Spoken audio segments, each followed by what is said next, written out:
Hello everyone, আশা করছি সবাই ভালো এবং সুস্থ আছো। আমরা পিএইচপিতে এবার আলোচনা করব টেক্সট ফিল্ড এবং পিএইচপির ফর্ম ভ্যালিডেশন নিয়ে। ইন টোটাল আমরা ফর্ম ভ্যালিডেশনের যত খুঁটিনাটি আছে সবগুলো বিষয় আমরা জানবো, কারণ সবগুলো বিষয় যদি আমরা না জানি তাহলে পিএইচপিতে আমরা পাকাপোক্তভাবে কাজ করতে পারবো না। তো দেখো, টেক্সট ফিল্ড কিন্তু আমরা মোটামুটি সবাই চিনি, যেমন টেক্সট টাইপগুলোর ভিতরে যে টেক্সটগুলো দিই সেগুলো হচ্ছে টেক্সট ফিল্ড, রাইট। পরের স্টেপে দেখো রেডিও বাটন নামে যে অপশনটা আছে, রেডিও বাটন, এইটা মূলত আমরা জানি, এটাও কিন্তু আমরা জানি রেডিও বাটন হচ্ছে টাইপ, তোমার অনেক ধরনের থাকে, লাইক জেন্ডার বা মেল ফিমেল এগুলো থাকে, তাই না? আচ্ছা, আমরা বিআর ট্যাগ দুইটা দিই, তাহলে আমাদের জন্য ইজি হবে জিনিসগুলো।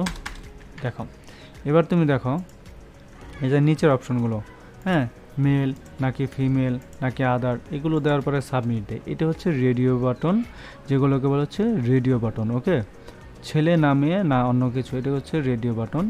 দেন এ হচ্ছে অবস্থা। ইনপুটে ভ্যালু বলতে তুমি ভ্যালু দিয়ে দিতে পারো। দেখো, এখানে কিন্তু নেমের পরে কোথাও কোনো ভ্যালু নাই, বাট তুমি ভ্যালু দিলে যে ভয় হবে বিষয়টা এমন না। দেখো, এইখানে কিন্তু আমরা ভ্যালু দিতে পারি। ওকে, এখানে আমরা কি দিতে পারি? ভ্যালু দিতে পারি। ভ্যালু এখানে দিতে পারি ভ্যালু। দেখো, ভ্যালু দিলাম, ভ্যালু দেওয়ার পরে কি কিছু চেঞ্জ হয়ে গেছে? না। ভ্যালু বলতে হচ্ছে এটার উপরে, হ্যাঁ, আমরা এত প্লেস হোল্ডারের পরিবর্তে যে জিনিসটা আমরা রাখি এটা হচ্ছে ভ্যালু, অর্থাৎ বাই ডিফল্ট একটা ইনফরমেশন থাকবে এখানে শো করবে, এটাই হচ্ছে ভ্যালু। দেখো, এরকম মনে হচ্ছে এখানে টাইপ করা আছে, তাই না? তো এইটা হচ্ছে ভ্যালু। তো এখানে ভয়ের কিছু নাই, জাস্ট আমরা HTML এগুলো জেনেছিলাম। ওকে, পরের স্টেপে দেখো দ্য ফরম্যাট এলিমেন্ট, হ্যাঁ, ফরম্যাট এলিমেন্টস বলছি HTML code of the form like this. Okay, HTML কোডে কীরকম থাকে?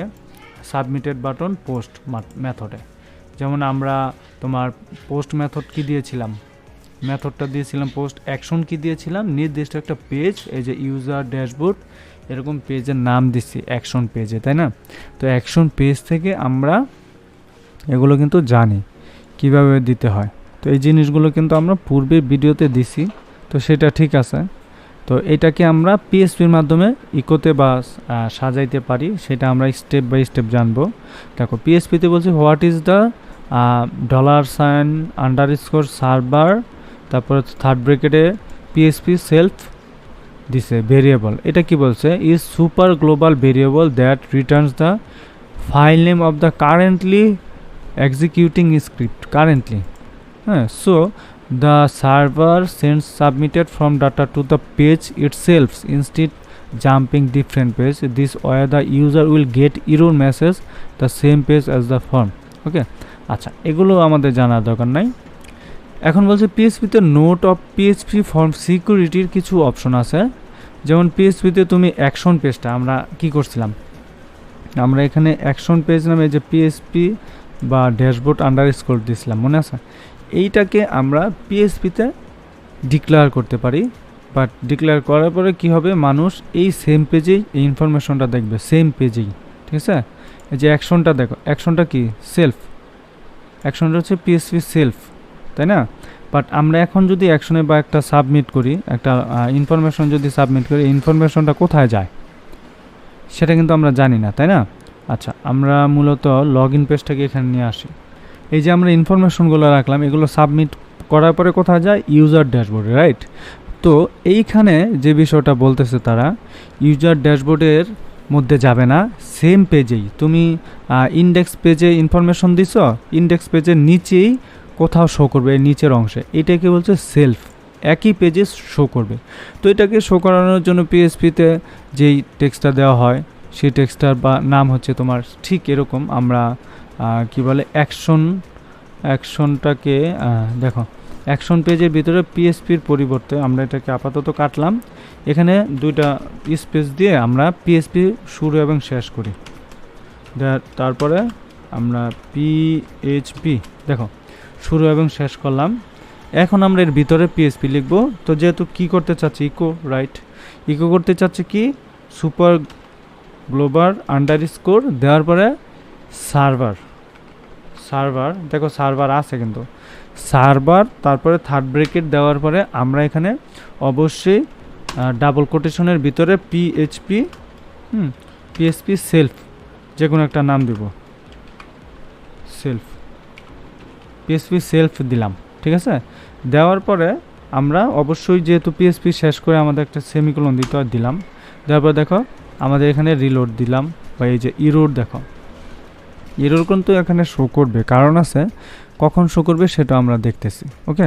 আচ্ছা দেখো বলছে we have following the in page text form, এটা করলে দেখো নাও if a user enter the normal user, হ্যাঁ নর্মাল ইউআরএলটা যদি এখানে শো করে তাহলে এইটা শো করবে, আর মানুষ যদি এটা দেয় তাহলে এটা শো করবে, বাট এটাতে একটা ইরোর আসবে, কারণ হচ্ছে আমরা পিএইচপির কাজ সম্পূর্ণ করি নাই।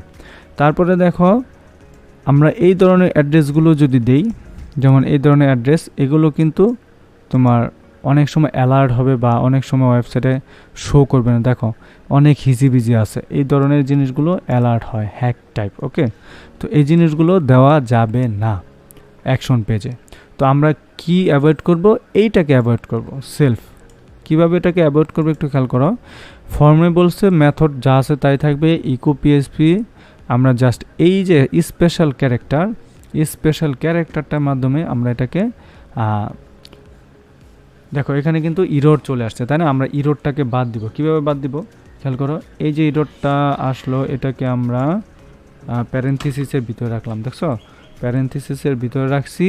দেন এই যে special character, HTML special character, এটাকে আমরা কার সাথে দিছি বলো তো, এইখানে দিছি, দেখো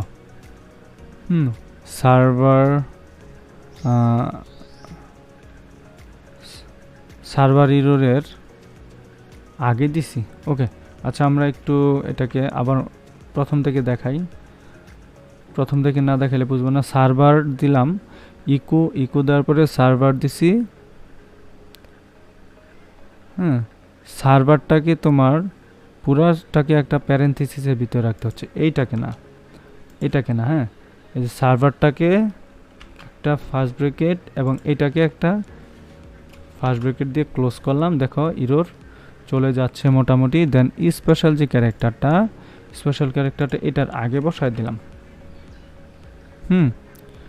এটার আগে বসায় দিলাম, দেখো এই সিস্টেমে, ওকে। আচ্ছা তো এইগুলোকে আমরা ভয়েড করব। দেন বলছে the HTML character function convert special ক্যারেক্টারকে HTML এ সে কনভার্ট করে নেবে, যেমন তুমি হ্যাশ চিহ্ন দিতে পারো, স্টার চিহ্ন দিতে পারো, এই যে ভিন্ন ভিন্ন চিহ্নগুলো দিবা এগুলোকে স্পেশাল এসে কনভার্ট করে নেবে, ঠিক আছে। তাহলে ভ্যালিড যে ইনফরমেশনগুলো সেগুলো কি, সেগুলো কিন্তু আমাদের জানা উচিত, তাই না। আচ্ছা তো সেগুলো আমরা দেখব কিভাবে, খেয়াল করো। ভ্যালিড যে ইনফরমেশনগুলো, সেই ইনফরমেশনগুলো এখানে তারা কি দিছে, দেখো ইফ মেথডের মাধ্যমে তারা এখানে পাস করছে পিএইচপিতে, রাইট। বাট এগুলো কি সরাসরি পিএইচপি না, সরাসরি পিএইচপি না। আমরা যদি এক্সাম্পলটাকে রান করি তাহলে দেখো এখানে কি কি দেখায়, এখানে দেখো কি কি দেখায়। প্রথমে পুরোটাকে HTML এর ভিতরে নিছে, তারপরে বডিটার ভিতরে তারা এই কাজগুলো করছে, হ্যাঁ। তো এই জিনিসটাকেই আমরা জাস্ট সিম্পলি আমাদের ইয়েতে নিলাম, ধরো আমরা আমাদের বডির ভিতরে রাখলাম, ওকে। আচ্ছা আমরা আমাদের বডির ভিতরে রাখলাম, বডিটা কোথায়, বডি পেয়েছি কোথায়, এই যে বডি, ওকে। দেখো আমরা এখানে বডির ভিতরে রাখলাম, এবার দেখো কত ইনফরমেশন আছে, তাই না। আচ্ছা যাই হোক, এখন তুমি দেখো আমরা এখানে যাই ইনফরমেশন দিব সব কিছু এটা নিচে শো করবে। যেমন দিলাম মাসুদ রানা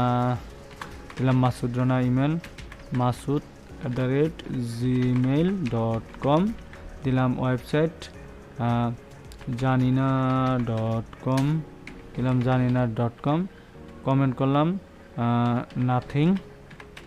নাথিং, এখানে দিলাম মেল, দেন সাবমিট দিলে দেখবে এইখানে শো করবে সাবমিট ডান, এখানে কিন্তু শো করতেছে। এর কারণটা কি, এর কারণটা তুমি একটু বোঝার ট্রাই করো। এই সাবমিটটা দেওয়ার কারণ হচ্ছে, দেখো এইখানে আমরা একটু পিএইচপিতে তোমার অ্যাকশন পেজে আসি, দেখো অ্যাকশন পেজে আমরা পোস্ট মেথড তো দিলাম, এটা আমরা জানি। অ্যাকশনে আমরা কি দিয়েছিলাম, নির্দিষ্ট একটা পেজের নাম, রাইট। এই ড্যাশবোর্ডের নাম দিয়েছিলাম আগে, কিন্তু এখন আমরা কি করলাম, এখন দেখো পিএসপি ইকো করে স্পেশাল ক্যারেক্টার এই যে সার্ভার পিএসপি সেলফ দিলাম, মানে হচ্ছে এটা একটু বড় করে দেখাই। দেখো এই যে দেখো ইকোতে আমরা যেটা করলাম, ইকোতে আমরা মূলত এইভাবেই করি, তাই না, এই যে এইভাবে করি, তারপরে আমরা এইভাবে করি, তাই না, ইকোগুলো এইভাবে করি না, পিএসপি ইকো। আচ্ছা, এই যে পিএসপি ইকো এইভাবে করি মূলত। তাহলে এখানে কি দাঁড়ালো, ইকোটা আমরা কি করলাম, সার্ভারই করলাম, এবং সেলফ মানে হচ্ছে তোমার সার্ভারের যে মূল, যেখানে আমরা আমাদের ইনফরমেশনগুলো দিচ্ছি সেই পেজে এটাকে শো করাবে, এটা হচ্ছে সেলফ নিজের সার্ভারে।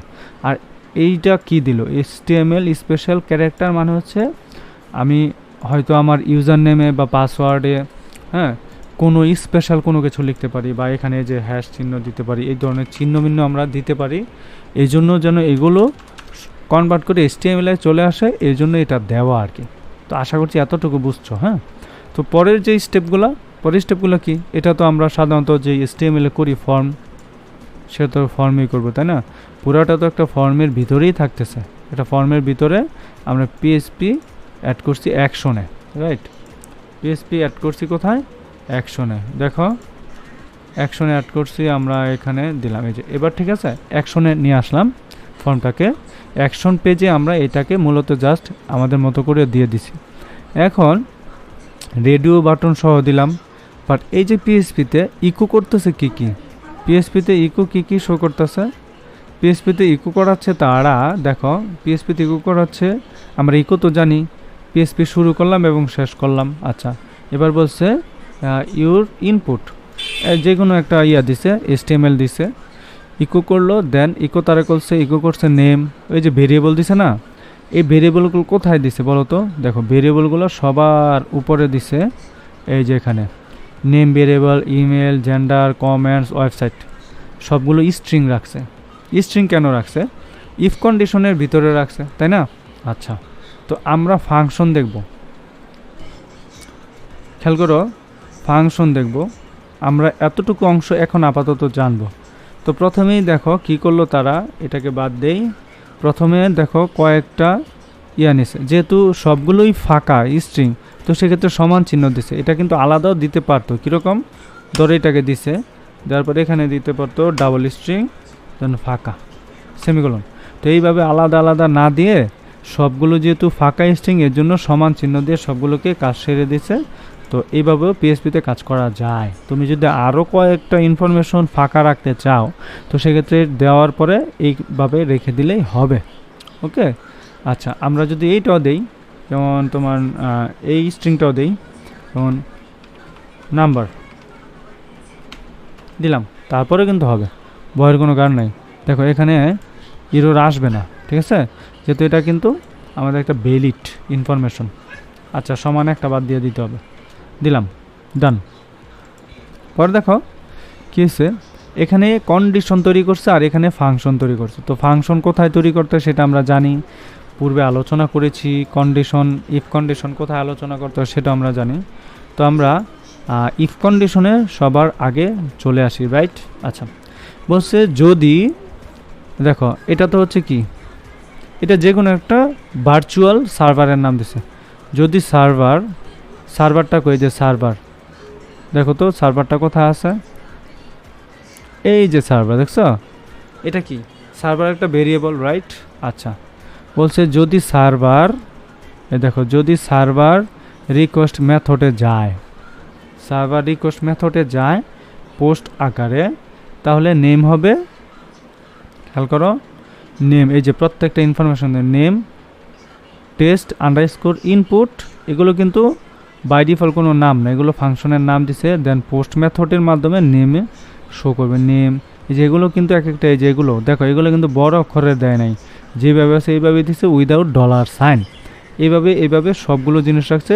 মেথডটা এখানে বলে দিছে, পোস্ট মেথড এক লাইনে সব বলে দিছে। ওকে, এক লাইনে বলে দিছে কি, আমরা ইফ মেথড শিখছি না, ফর মেথডের মতো, ঠিক এরকম বলছে $সাইন, এটা হচ্ছে ভেরিয়েবল বলছে টেক্সট ইনপুট হবে পোস্ট মেথডের মাধ্যমে নেমের ভিতরে। ওকে, হইল।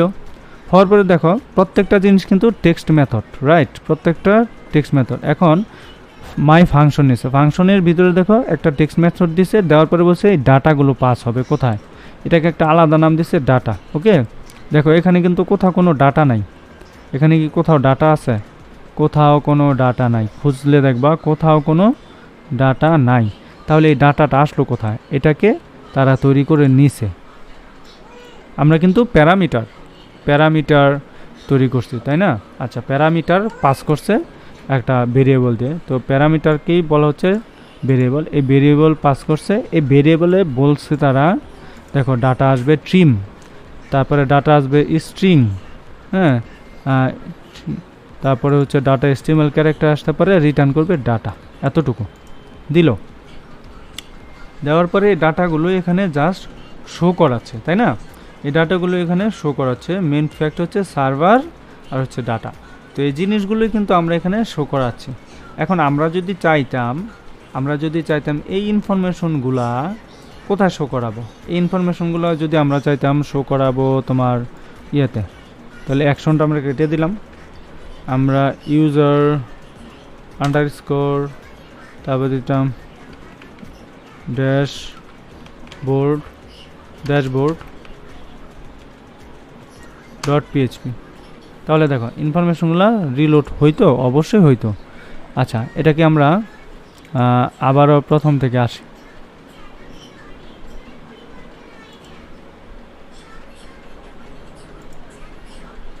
আচ্ছা, আমরা এবার ইনফরমেশনগুলো দেই,